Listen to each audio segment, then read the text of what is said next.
Busted. The reviews are in. Awesome. You wanted more Joe Concha. And we heard you. More Joe. More show. We're talking to you. Under promise and over deliver. Joe Concha. Weeknights at 9. Plus Sunday mornings at 11 on 77 WABC. Jimmy Kimmel no longer tries to be funny. Not that he ever really was. Joe Concha. Weeknights at 9. Plus Sunday mornings at 11. Democrats defending cocaine coming into the country. Sunday morning. With us today is JT Foxx, a Canadian-American businessman. Yeah, well, he's got businesses all over the world, and he's an entrepreneur, an investor. And, JT, everybody wants to know what the heck is going on with AI. I'm very nervous about AI running a new revolution on nobody knows what the truth is. You tell us where you want to start. First of all, John, Happy New Year. The AI, I think people listening just need to understand, it's not just about checking emails or putting social media posts or quick replies. The value, if you just take a look at Elon Musk, right? Do you remember when they bought Twitter for $44 billion? Everyone thought it was crazy.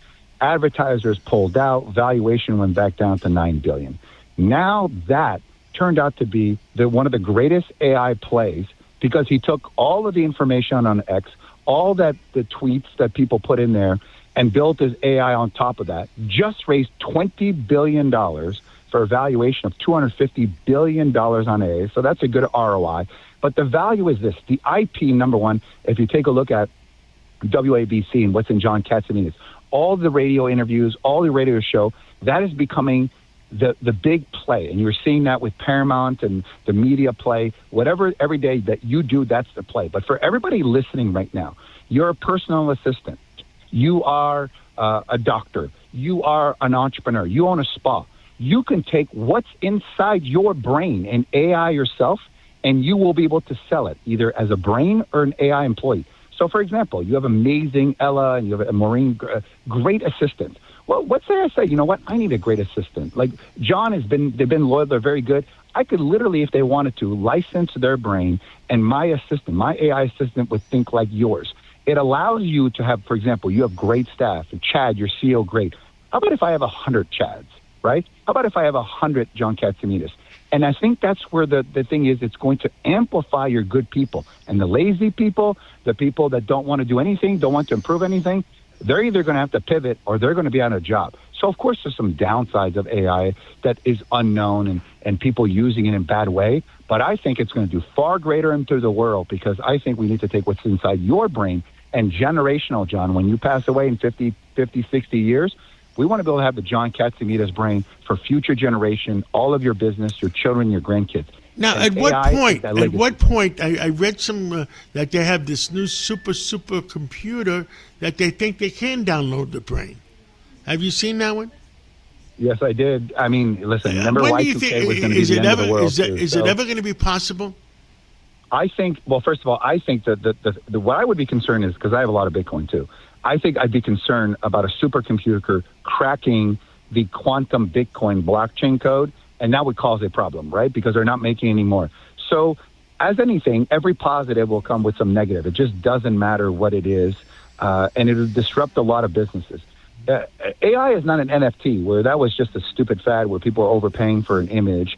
This is real. This is not going anywhere, and it's making this. And I could tell you this, I think Elon Musk will make more money than SpaceX and Tesla and the Boring Company combined with Optimus robots.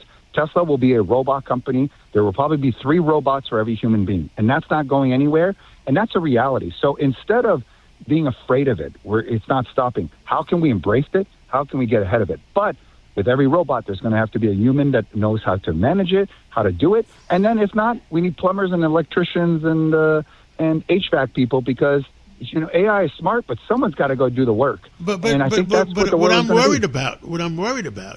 I'm going to change the subjects a little bit sideways. On Instagram, 30% might be false information. But there was false information before AI. So I think now what's going to happen is 2 things. One, people are just going to not believe anything they see, right? So you and I have a picture together, but then how do I know if it's real or not? Second of all, there will be AI detection tools that these AI companies are going to put is what is the likelihood that it is a detection. You see that with deep fake. But there were before AI, there was people scamming and impersonating people. I mean, there's some fake Instagram profile with your name on there, and you don't even know about it. I think there will always be a downside. But no, here's the thing. I don't believe anything of what I read anyways, unless I listen to your show where it's common sense news. You get both sides of the opinion. And if people are getting their news from Instagram and TikTok, we've already seen, the end of the world. For example, big snowstorm coming right this weekend and snowing everywhere, cold and ice. Well, I clicked on a video. My whole feed is all negative, like I'm all going to die in the next couple of days and I can't go anywhere. Last week was a super flu. The algorithms are meant to feed us the information to scare us.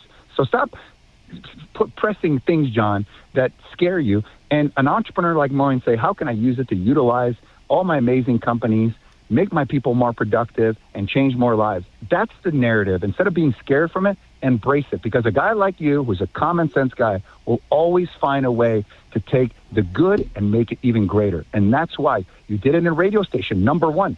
Your radio station was in the toilet. Now it's number one, not only in New York, but all over the country. And so, you know what? You're a risk taker. You know what tools are ahead of us. Technology's changed. And everyone says radio is dead. You jumped in when everybody said radio is dead.